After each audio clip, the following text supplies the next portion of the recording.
Os castelos da Europa.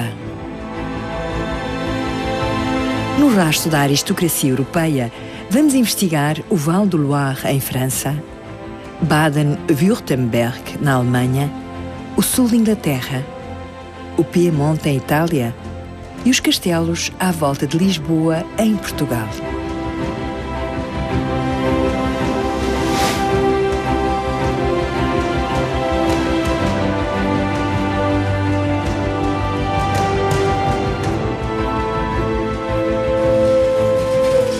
O encantador Palácio da Pena. Um retiro real e um lugar de mágicas aventuras infantis.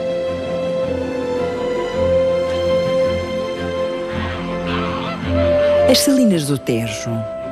Os últimos vestígios de uma tradição moribunda. Outrora os reis pagavam aos soldados com este ouro branco. O mosteiro e o Palácio de Mafra. O poder do conhecimento ainda hoje é aqui cultivado.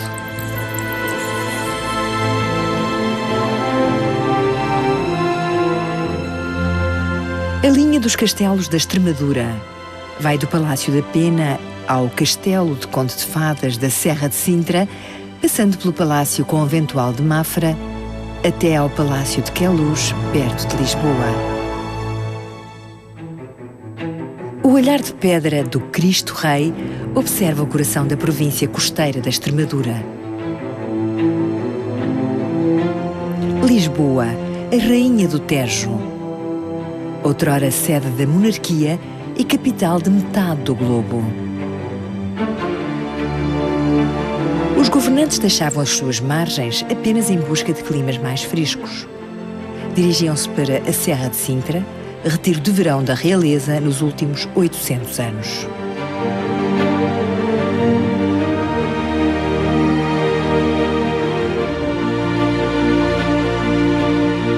Empoleirado no topo da Serra de Sintra há 170 anos, encontra-se o Palácio da Pena, o castelo de Neuschwanstein português, mágica mistura de romantismo alemão e inúmeros estilos arquitetónicos construído sobre as ruínas de um mosteiro medieval. Mas o campanário não é o único lugar onde o tempo parou. O palácio oferecia ao rei Fernando II uma fuga à realidade.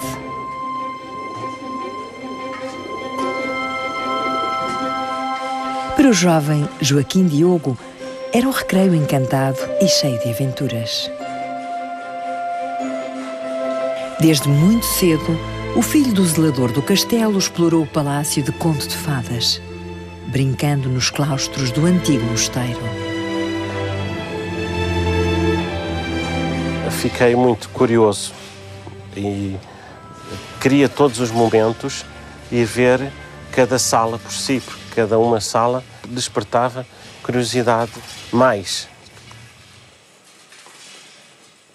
Tudo isso me impressionava, de maneira diferente, que não é o que nós usamos em casa, não é? No fundo, um pacifista, mais artista do que rei, Fernando II da Casa da Saxe-Coburgo e Gotha adorava pintura. Retirava-se para o estúdio do seu palácio e dedicava-se às suas ninfas. Em criança, Diogo também pôs os olhos neste quarto. Não me senti bem quando estava com o meu pai, com a presença dele, para ver as mulheres nuas.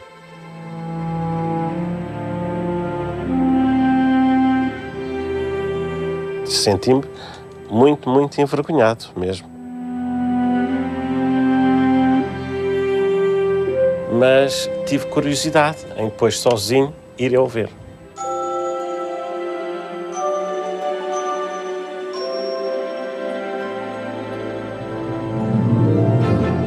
Cada quarto tinha a sua própria coleção de curiosidades, como a Sala Verde, mobiliário francês, feito de levíssimo papier-mâché com embutidos de madrepérola.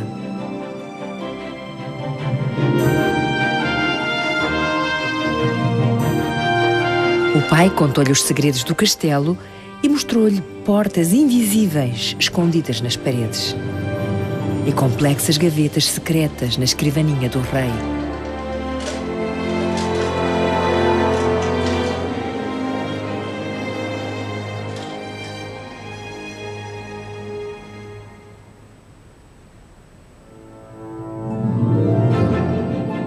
O vistoso Palácio da Pena.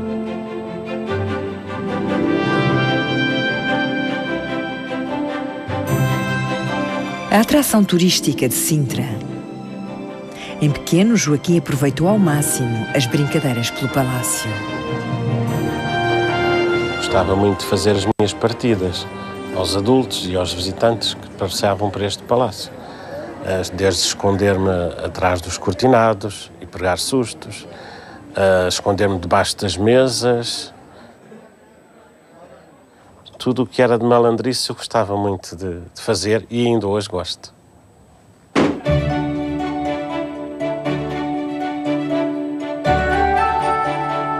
Mas as suas diabruras nem sempre passaram despercebidas. Até pregava partidas aos guardas do castelo, fixando-lhes os sapatos. Com cola. O Palácio da Pena tornava-se, então, por breves momentos, o Palácio da Mágoa para Joaquim. A costa de Sintra. O Cabo da Roca marca o ponto mais ocidental da Europa. O cabo eleva-se 165 metros acima do Oceano Atlântico. Empoleirado na sua colina, um farol com 240 anos. E é também nesta zona que se encontra a região vinícola de Colares, a mais pequena do país. Cultivada sob os auspícios dos reis portugueses, esta é a casta de uvas mais antiga da Europa. A uva Ramisco, que remonta ao século XVIII. 15 viticultores olham por esta antiga vinha. A colheita ocorre num único dia. O sol e o mar queimam tudo o que cresce nas dunas, exceto maçãs e uvas.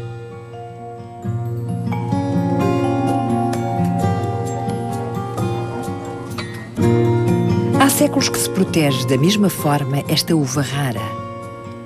Paliçadas de cana seca afastam os salgados ventos marítimos.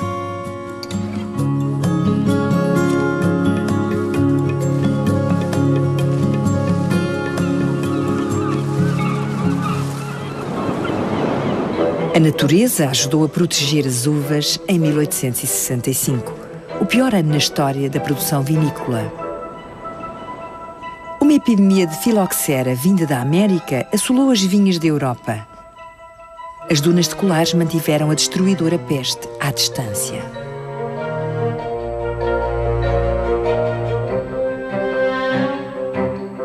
Bem como a espantosa profundidade das raízes da vinha, que chegam a atingir 8 metros. A uva Ramisco de Colares mantém-se inalterada há 200 anos, sem recurso a porta-enxertos.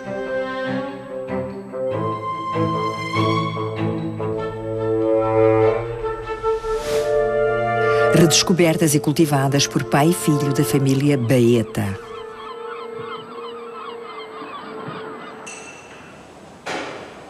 Na sua adega, que remonta a 1808, engarrafam esta iguaria rara.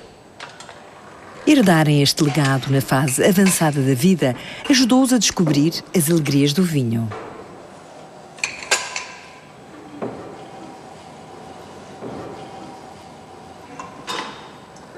Um vinho muito estranho.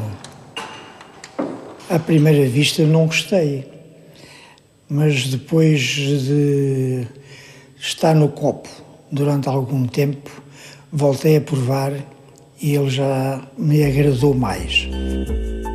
O seu tesouro, 30 mil garrafas de vinho de entre 1931 e 1965. O segredo da Ramisco. Um longo processo de envelhecimento, 1 ano em cascos de carvalho, 5 em cascos de madeira tropical e 18 meses em garrafa. Só então o vinho está pronto para ser apreciado. É pérola da casa porque é um mimo, esta adega é um mimo. Sempre que nós fazemos uma festa de família em casa, nós abrimos o ramisco de 1934, à hora do almoço, e bebemos-lo ao lanche. E tinha serviços com fartura, inclusive vendia para o João da Oliva. Chamam-lhe o mais francês dos vinhos portugueses.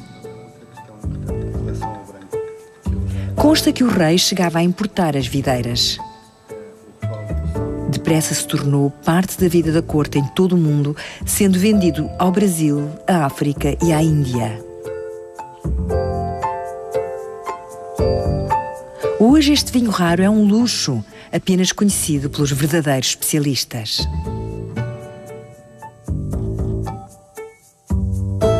Na realidade, não é com o ramisco que nós conseguimos ganhar algum dinheiro. Mas, enquanto tivermos possibilidades de manter o ramisco, para nós é um prazer muito grande vender ramisco e dar a conhecer a muitas pessoas a qualidade do ramisco.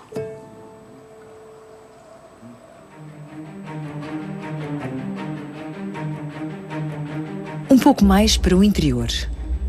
O Palácio Nacional de Mafra. 1.200 quartos. 5.200 portas, 2.500 janelas e 154 grandes escadarias são o testemunho da megalomania real.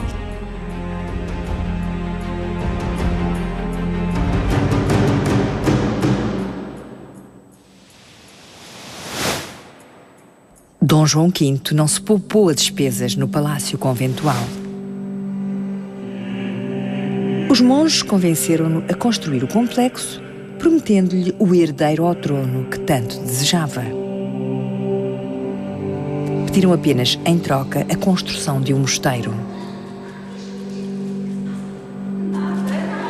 O rei ficou exultante, mesmo quando, afinal, acabou por nascer uma menina. 45.000 trabalhadores, 7.000 soldados e o ouro do Brasil ajudaram a criar uma grande mostra do poder real em honra do monarca e dos monges franciscanos.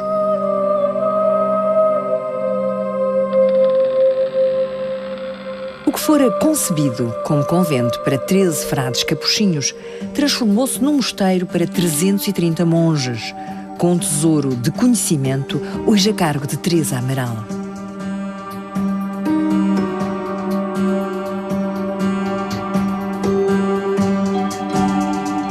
O reino de Teresa, 40.000 livros oriundos de todo o planeta. Conhecimento reunido durante mais de 1.600 anos.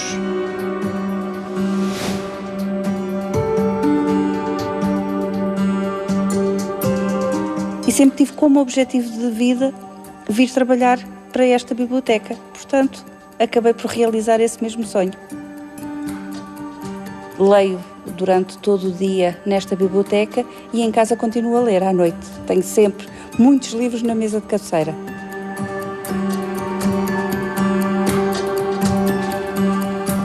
Artigos preciosos, encadernados em couro e cortiça, da ciência à religião, da astronomia à física. Primeiras edições de trabalhos de Horácio, César e Cícero.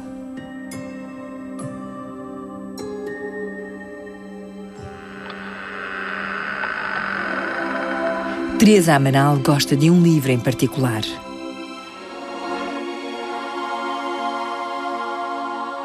Remonta a 1583, quando as frotas portuguesas partiram à descoberta do mundo.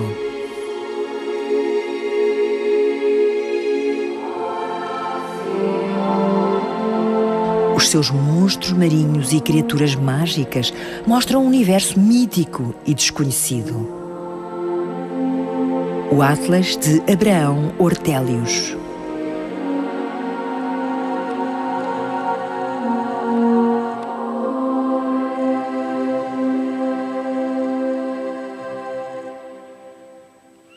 sou uma sonhadora, vivo nesse tal mundo da lua e navego, e a biblioteca acaba por ser um local ótimo onde eu posso fazer essa navegação em termos de pensamento.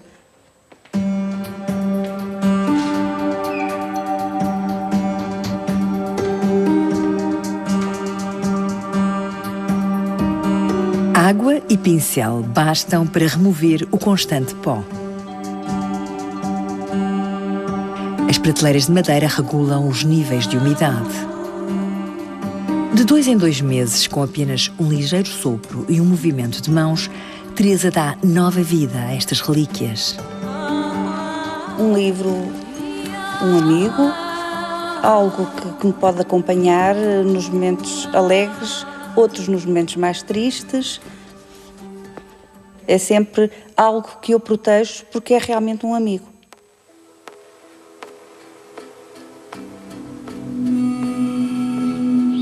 A noite chega e dá-se a rendição da guarda.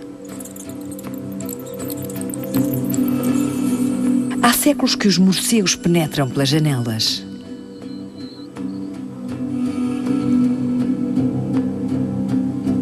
Os próprios monges já apreciavam a sua presença porque os morcegos afastam os insetos das bibliotecas e dos livros.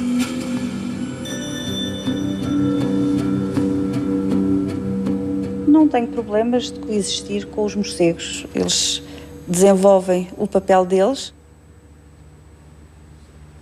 Gosto que eles aqui estejam e são nossos amigos. E gostamos os dois deste mesmo espaço. Eu durante o dia, eles à noite.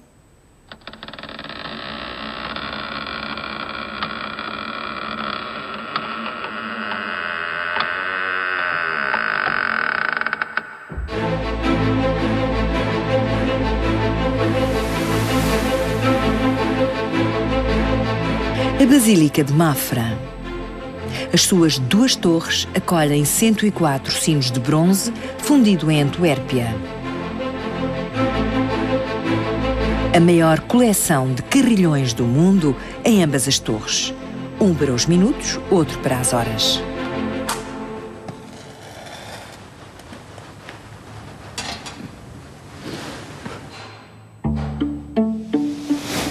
O vasto sótão do palácio costumava alojar criados e monges. Ele gostava de brincar na basílica em criança e de observar o pai a trabalhar como sineiro oficial do palácio.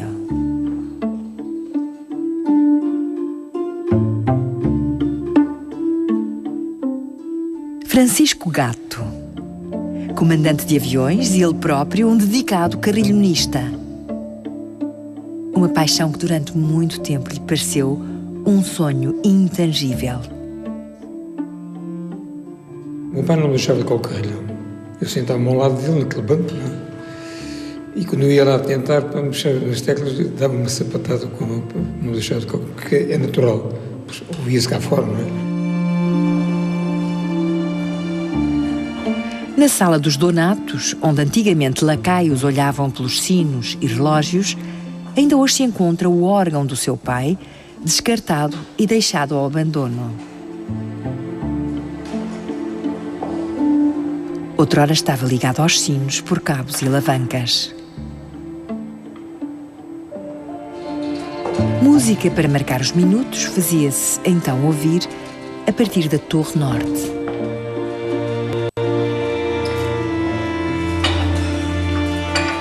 O tambor mecânico do órgão que costumava soltar diferentes melodias dos pássaros de Mafra. Uma magnífica obra-prima do barroco à espera de ser trazida de volta à vida, tal como aconteceu na inauguração do palácio em 1730. Sim, claro. Eu, aliás, assisti à degradação do Carrilhão de Mafra. Mas eu estou a sangrar por dentro e por fora. Na carteira da escola costumava pressionar teclas imaginárias. Como sineiro compôs mais de 60 peças, sobretudo de música clássica. Os seus pés e punhos atingem as notas, colocando em movimento 217 toneladas de bronze em cada uma das torres.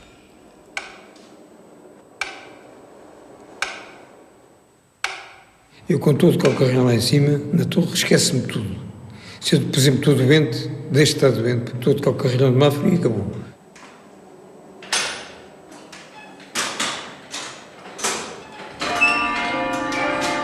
Francisco Gato dedicou uma peça aos seus concidadãos de Mafra e ao amor que nutre pelo carrilhão do rei Dom João V.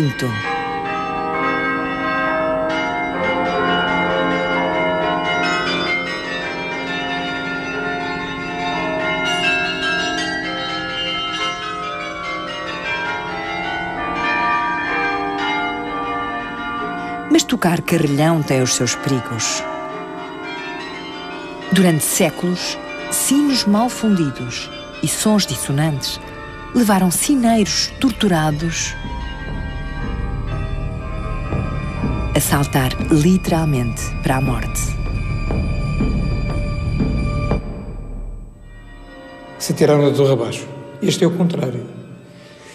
Faz as pessoas vir cá acima. Portanto, é um carrilhão pesado, mas muito mavioso.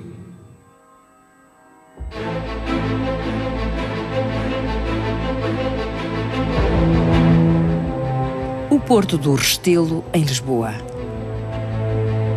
Da noite para o dia, toda a nobreza de Portugal fugiu para o Brasil, a partir daqui, em 1860, a fim de escapar a Napoleão.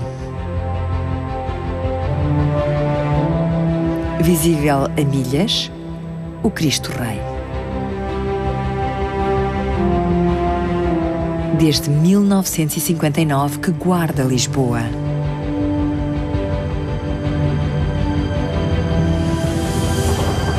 O Porto de Cacilhas.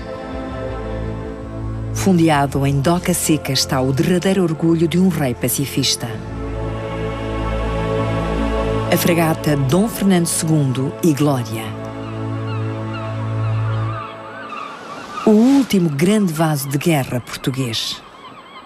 Navegou pela rota da Índia até Goa, o lendário caminho marítimo descoberto por Vasco da Gama.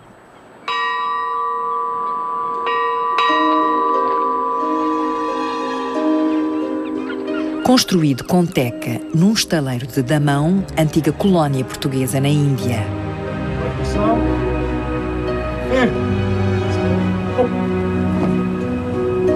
Ainda hoje pertence à Marinha de Guerra. O comandante José António de Oliveira Rocha e Abreu. Eu gosto da fragata no seu todo. De facto, posso dizer que esta é talvez uma das grandes paixões da minha vida, porque sinto a fragata um pouco também como minha. Foi um dos mais formidáveis vasos de guerra da sua época. Equipado com 50 canhões, durante 33 anos percorreu mais de 100 mil milhas. O equivalente a 5 viagens à volta do mundo. Os dias áureos da fragata chegaram então ao fim.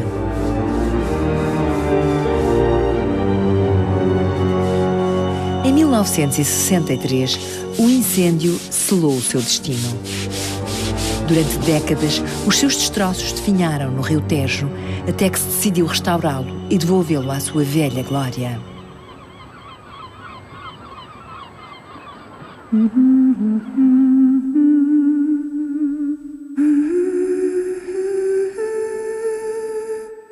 O navio tinha 145 tripulantes.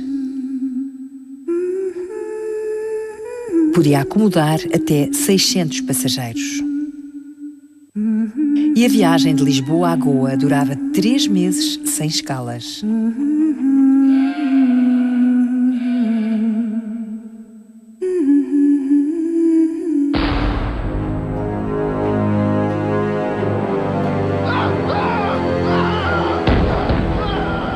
As pranchas eram de um vermelho escuro e brilhante, a fim de esconder o sangue dos feridos. Porém, o vaso de guerra nunca participou em batalhas.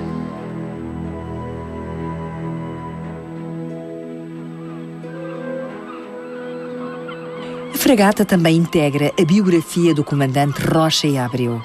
Está ligada à sua família desde os tempos da monarquia.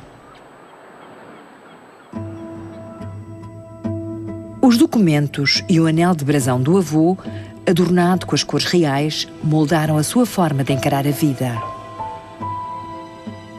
De facto, o meu avô era um monárquico perfeitamente assumido, que lutou pela restauração da monarquia em Portugal. Tornei-me monárquico. Tem muito de emoção, tem muito de sentimento, mas também tem muito de racional.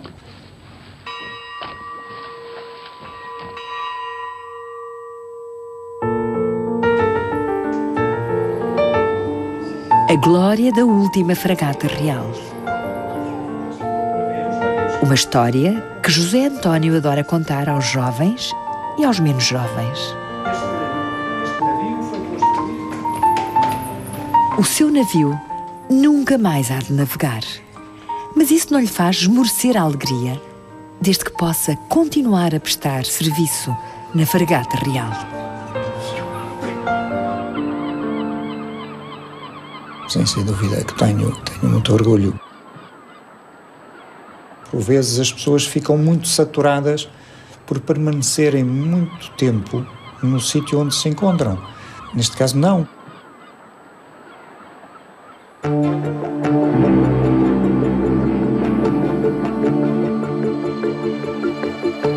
Ponte 25 de Abril.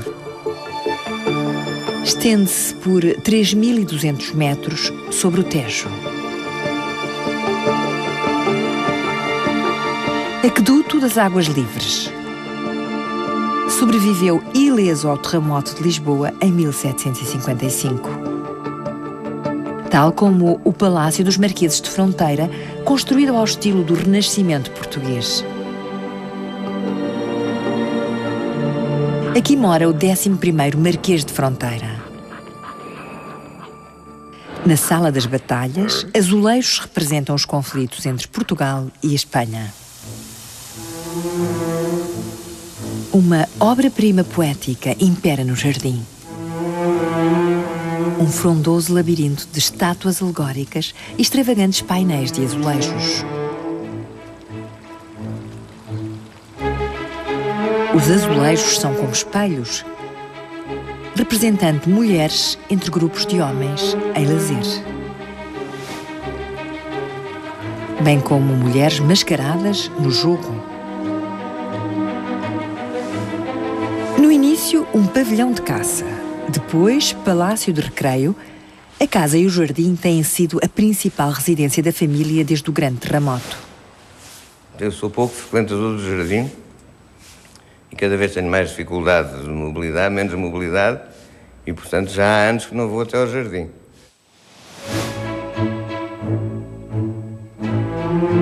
Esta paisagem quebra a magia do passado.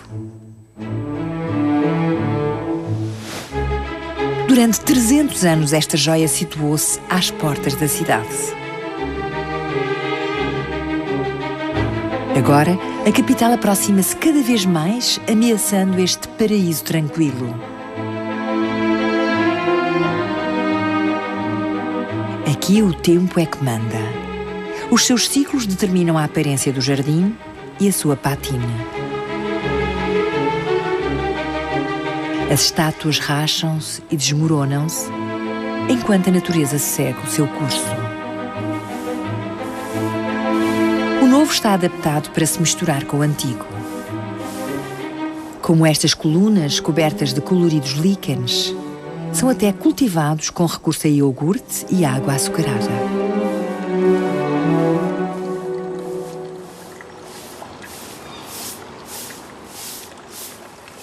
Eu costumo dizer que a luta contra o tempo é uma luta à partida que nós já sabemos que está perdida. O que se pode é reduzir a velocidade de passagem do tempo.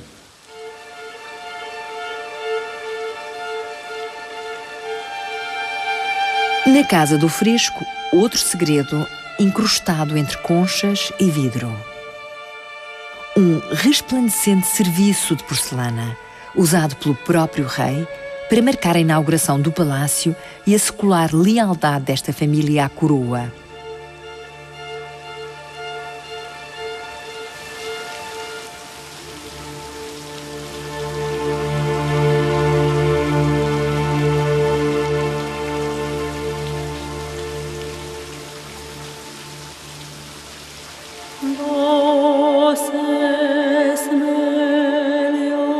seu destino estava traçado desde o dia em que nasceu, tanto no exterior como no interior destas paredes. Um legado ao qual poderá ser difícil escapar.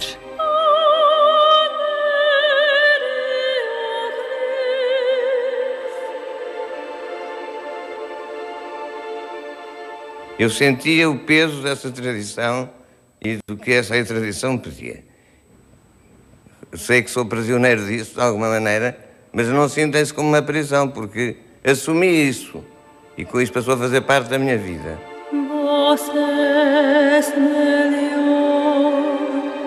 O Marquês desencantou o seu nicho muito próprio.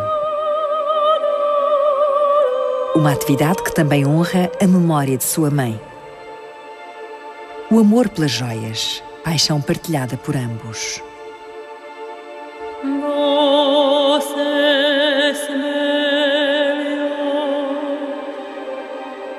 O que é que fascina? Eu sei lá, o brilho, possivelmente. É que eu toda a vida achei que não tinha imaginação. E de repente descubro a fazer colares e é uma coisa que me surpreende, que me parou completamente surpresa.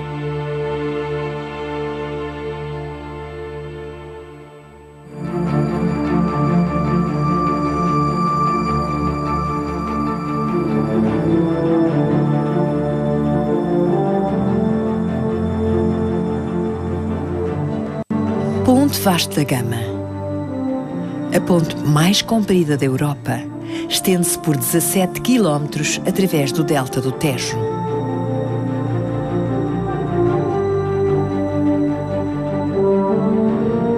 Do outro lado do rio encontram-se verdes pastos e touros negros. E uma antiga tradição real, a tourada. A primeira arena foi encomendada para celebrar o casamento de uma princesa, em Lisboa, no ano de 1451. Concebida para receber corridas de touros com lanças, evoluiu depois para a tourada à portuguesa, ainda hoje praticada na Arena de Alcochete.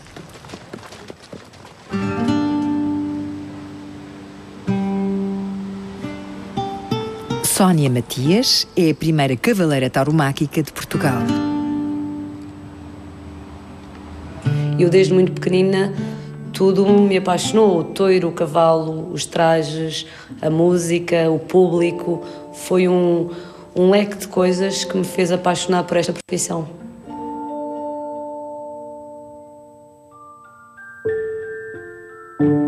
Outrora as corridas de touros eram reservadas aos reis e aos nobres, como se vê por estes trajes extravagantes.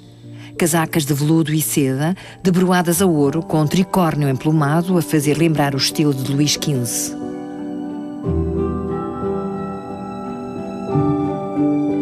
Não sendo nem aristocrata nem homem, Sónia fugiu à tradição, transformando as calças em saia-calça. A ideia de transformar este traje num traje mais feminino surgiu numa questão porque não. Porque não tinha lógica nenhuma continuar a ser tão feminina, tão vaidosa e vestir um fato que foi único e exclusivamente feito para homens.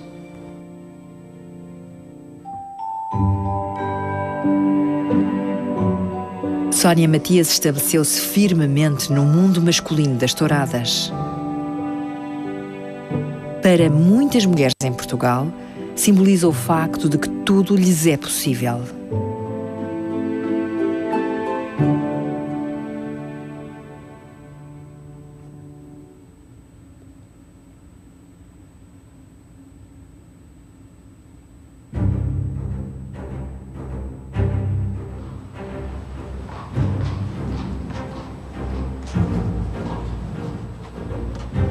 A arena não é o local para se fazer amigos. O objetivo aqui é obter respeito e reconhecimento. Trata-se de uma competição, agora também entre os sexos.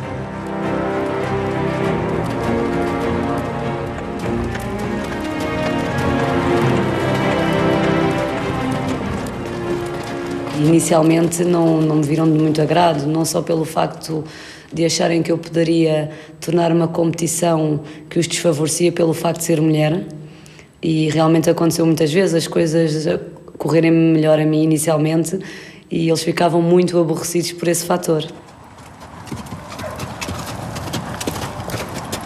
A morte dos touros na arena está proibida desde o século XVIII.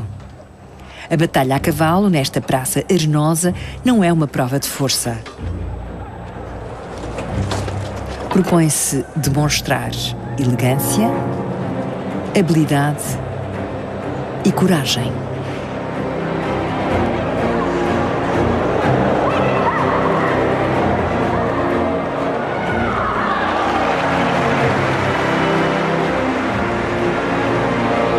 Para mim o toreio é uma arte e tudo o que eu faço, não vou dizer que é indolor, mas tenho consciência que é muito menos do que as pessoas aparentam.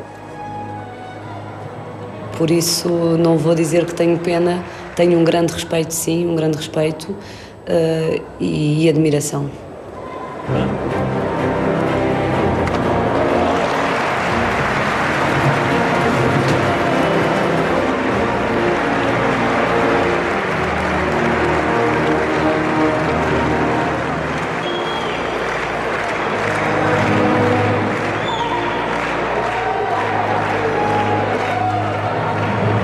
Touradas. Originalmente uma atividade de realeza. Para Sónia, para o irmão e a irmã, faz parte da cultura portuguesa. Até hoje.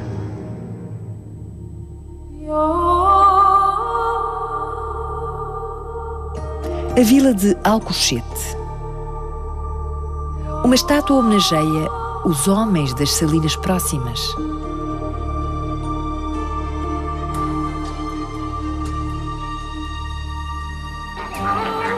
Flamingos da Camargue vêm até cá para descansar na primavera e no outono e encontram alimento nas salinas.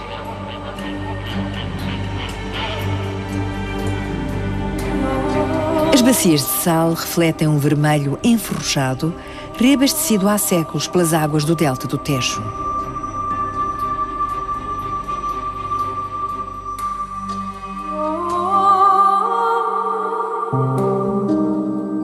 Este homem é um dos últimos salineiros de Alcochete. É o Sr. Manuel, produtor de sal.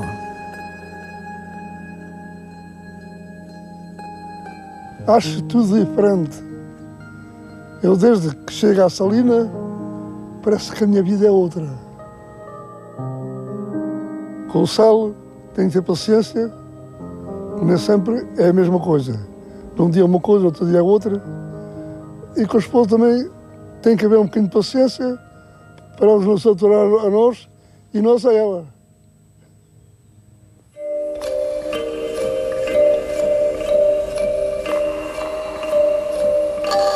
Costumava cozinhar todos os dias. A sua especialidade, caldeirada. Um ensopado de peixe temperado com sal da sua própria salina. Porque aqui, na Extremadura, os homens também cozinham.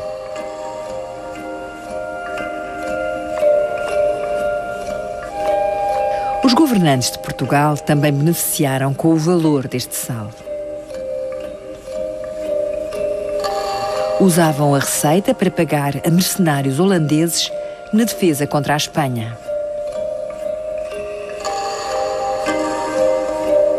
Outra tradição: os pães de sal. Formas esculpidas com água doce e sal marinho. Ofertas dos salineiros aos seus mestres. Chamava o ouro branco porque o sal nunca chegava para todos. E houve grandes fortunas feitas com o sal. Mesmo homens quaisquer vulgares, já não sei se é branco, se é ouro preto, já não é nada.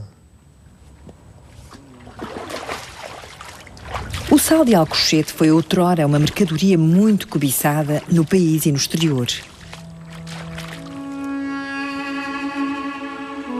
Também usado para secar o tradicional bacalhau.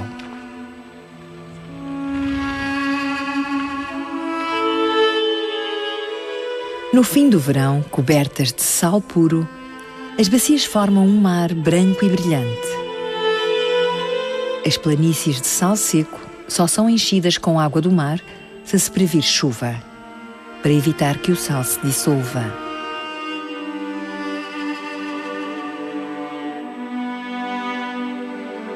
Um dos melhores momentos de um salineiro. A criação da pirâmide de sal. Mas o mundo do trabalho mudou e a tradicional produção de sal está a desaparecer lentamente.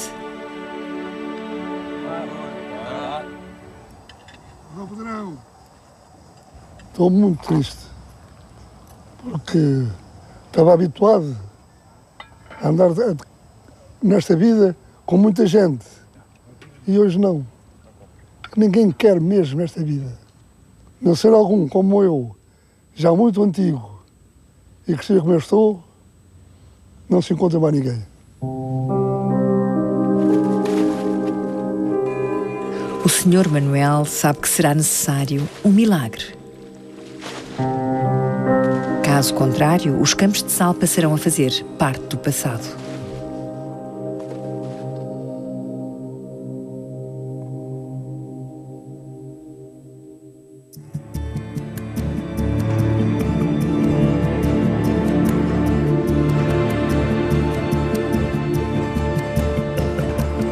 A meio caminho entre Lisboa e Sintra, o Palácio Nacional de Queluz, o mini Versailles português.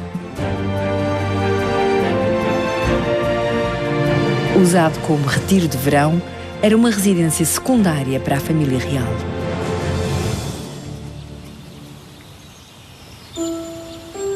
Mas o ar opulento e luminoso do Palácio Rococó esconde um passado sombrio.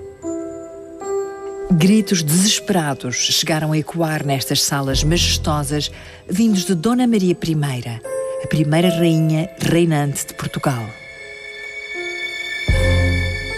A religiosa monarca perdeu gradualmente o juízo. Atribui-se esse seu estado ao assassinato de uma família nobre. No palácio, Dona Maria foi obrigada a ouvir enquanto eram esquartejados, decapitados, quebrados na roda e queimados. Por fim, em 1793, os ministros portugueses declararam-na mentalmente incapaz.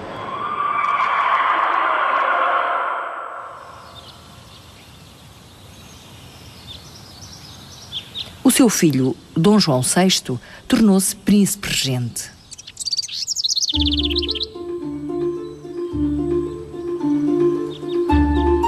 Este homem é descendente de sexta geração de Dom João VI. Felipe Graciosa, alma e coração da Academia Equestre. Os famosos estábulos do Palácio de Queluz. Tal como no século XVIII, 60 garanhões devidamente arriados são aqui treinados nas artes equestres.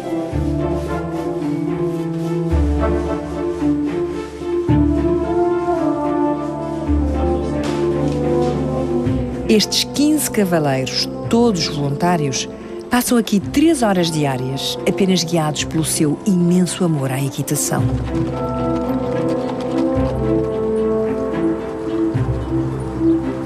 Até os uniformes de veludo vermelho se baseiam nos desenhos originais da Real Picaria, a Bíblia Equestre.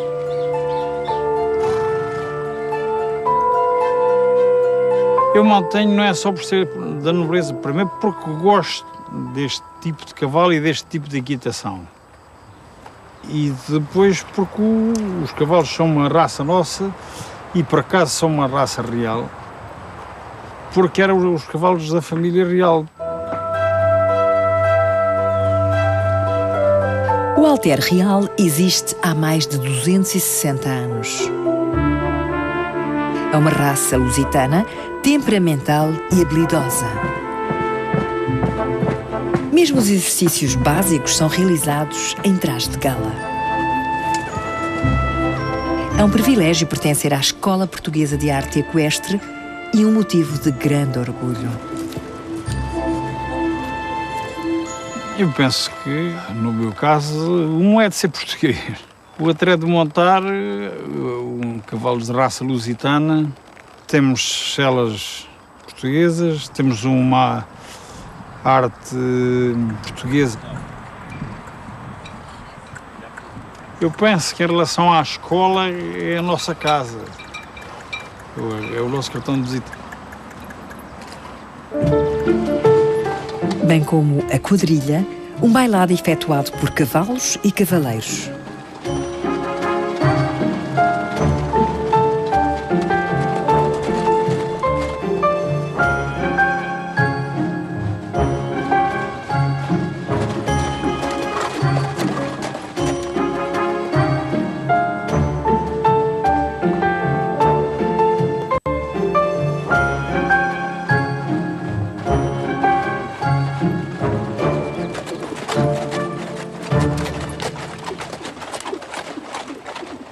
Terei alguma parte dessa época. Gosto muito da época barroca.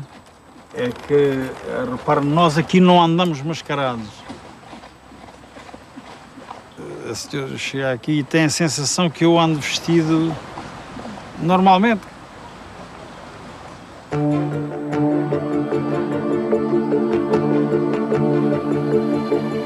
Os Jardins de Queluz, uma resplandecente joia rococó. As sebes estendem-se por 110 quilómetros, 500 castanheiros e olmos e 300 pirâmides de buxo e murta. Este homem entregou-se de alma e coração a este reino botânico, o jardineiro-chefe José Gardete. É possível nós perdermos emocionalmente no jardim. Sons de pássaros, a água. Uma coisa que enche a alma. E o coração sente essa forma de estar. Gosto muito de estar no jardim, de viver, de passar debaixo das árvores. Apenas 7 jardineiros tratam deste opulento jardim, todo o ano.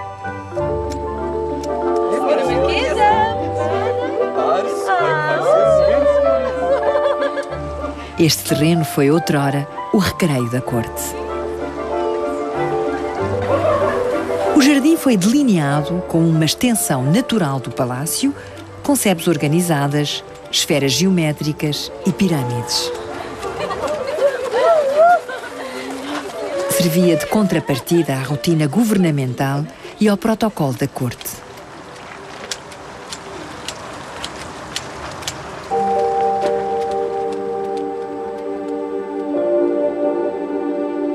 O canal de azulejos também desperta a imaginação de José Gardete.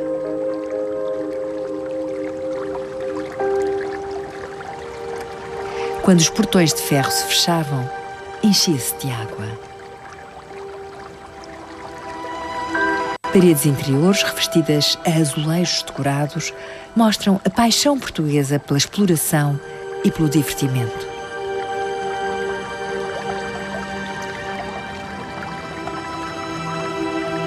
Os aristocratas deslizavam por este canal de 110 metros em pequenos barcos.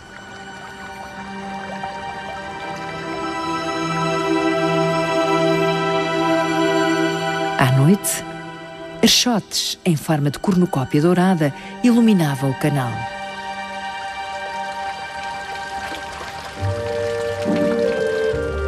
Golfinhos aos saltos, macacos com castanholas, cobras a cuspir água e querubins a dançar adornam o complexo jardim de água. 27 obras de arte ao estilo rococó, importadas de Inglaterra.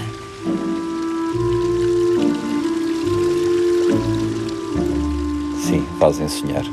E depois as próprias fontes, o Neptuno, a Nereide, com as suas formas diferentes, cada uma de trabalhar, porque é aquilo que a nossa imaginação vai buscar, o que seria, como os deuses. As fontes de chumbo são limpas da mesma maneira há 250 anos. À mão, com água e escovas.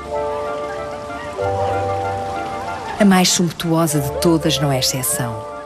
O Lago de Nereida, uma mítica ninfa do mar. Sempre que tratam do jardim, mantêm-se fiéis às antigas tradições, tentando preservar o espírito da realeza. Gostaria imenso, teria sido, se pudéssemos voltar no tempo e se eu pudesse lá estar e se pudesse dar o meu contributo para, quando a família real chegasse, poderem ir ao jardim e dizerem: sim senhor, isto é um bom trabalho, e a pessoa sentir-se que efetivamente teria feito